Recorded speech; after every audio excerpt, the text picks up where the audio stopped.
Life mission പദ്ധതിയിൽ 3 വർഷം മുൻപ് വീട് അനുവദിച്ചെങ്കിലും ഇപ്പോഴും ടാർപോളിൻ ഷീറ്റിനടിയിൽ കഴിയേണ്ട ദുരിതാവസ്ഥയിലാണ് പത്തനംതിട്ട ഏറത്തെ ഒരു കുടുംബം.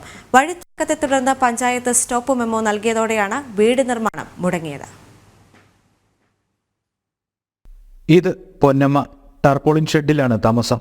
2021 പൊന്നമ്മയ്ക്ക് വീട് അനുവദിച്ചത്. പിന്നീട് വഴിത്തർക്കത്തെ തുടർന്ന് ഏറത്ത് പഞ്ചായത്ത് സ്റ്റോപ്പ് മെമ്മോ നൽകി. മന്ത്രിയുടെ അദാലത്തിൽ പരാതി പരിഹരിച്ചുവെങ്കിലും തുടർന്നും പഞ്ചായത്തിൽ നിന്നും അനുകൂല നടപടിയൊന്നും ഉണ്ടായില്ല. ഗ്രാമസേവികയെ പോയി കാണണമെന്ന് പറഞ്ഞു. ഗ്രാമസേവികയുടെ അടുക്കൽ ചെന്ന് പേപ്പറെല്ലാം കൊണ്ടു കൊടുത്തിട്ട് പറഞ്ഞു, എനിക്ക് അടുത്ത ഗഡുവിനുള്ള പൈസ അനുവദിച്ച് തന്നിട്ട് ഈ മഴയും വെള്ളമൊക്കെ വരുന്നതിനകത്ത് ഞാൻ എങ്ങനെയും കെട്ടിപ്പൊക്കട്ടെ എന്ന് പറഞ്ഞപ്പോൾ നിങ്ങൾ പണിതോ മേശിരെ വിളിച്ച് എല്ലാം ചെയ്തോന്ന് പറഞ്ഞു. രാത്രി ഒരു 12 മണിയായപ്പോൾ ആ ഉദ്യോഗസ്ഥ വിളിച്ച് പറയുന്നു, ഞാൻ ഇനി ഒരു ഉത്തരവ് തരാതെ കൊണ്ട് അറിയിക്കാതെ കൊണ്ടും അത് നിങ്ങളിനി പണിയാൻ പറ്റത്തില്ല എന്നും പറഞ്ഞുകൊണ്ടുണ്ട്.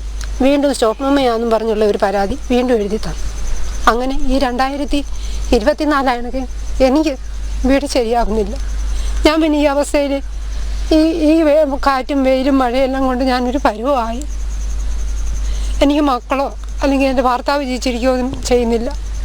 അപ്പോൾ പിന്നെ ഞാൻ ഒരു വിധവ, ഞാൻ തന്നെ എന്തോ ചെയ്യാൻ. നിലവിലുണ്ടായിരുന്ന വീട് പൊളിച്ചു മാറ്റിയാണ് പുതിയ വീടിന്റെ നിർമ്മാണം ആരംഭിച്ചത്. സ്റ്റോപ്പ് മെമ്മോ ലഭിച്ചതോടെ വീട് നിർമ്മാണം നിലച്ചു. വീട്ടുജോലി ചെയ്തും കൃഷി ചെയ്തുമാണ് പൊന്നമ്മയുടെ ജീവിതം. പാതി വഴിയിൽ മുടങ്ങിയ വീട് നിർമ്മാണം മുന്നോട്ട് കൊണ്ടുപോകാൻ എന്ത് ചെയ്യണമെന്നറിയാത്ത അവസ്ഥയിലാണ് പൊന്നമ്മ. ജനം, പത്തനംതിട്ട.